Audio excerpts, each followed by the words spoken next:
Hi there. Today we're going to go through creating a workflow to automatically send a reminder to students on the day their invoices are 2 weeks overdue.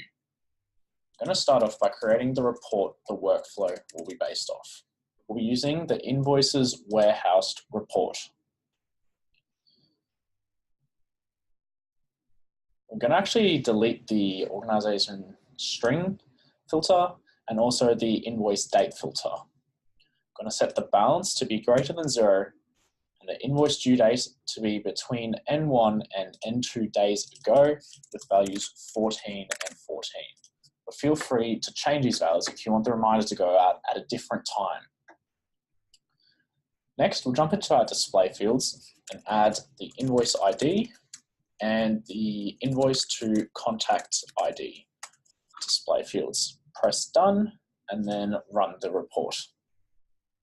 Don't stress if you don't receive any results. That would just mean that there are no invoices in your account which were due exactly 14 days ago. We're going to save this report now.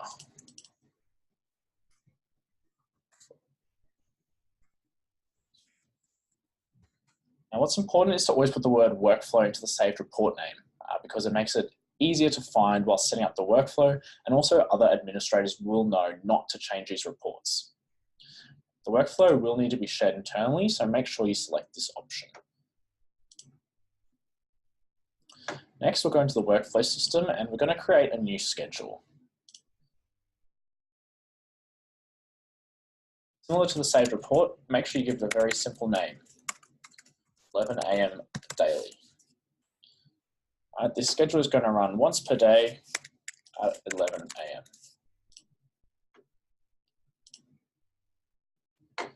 Finally, we're going to create the actual workflow action.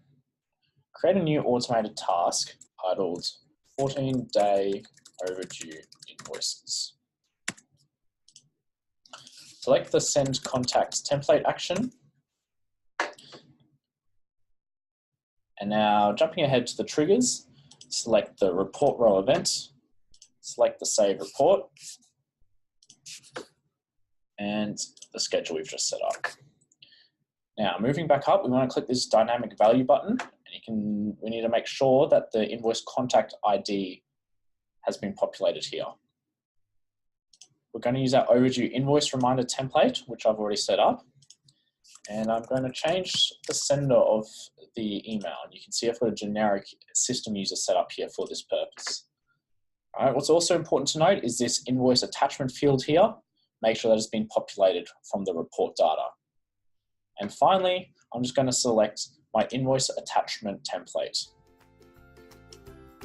and save the automated task.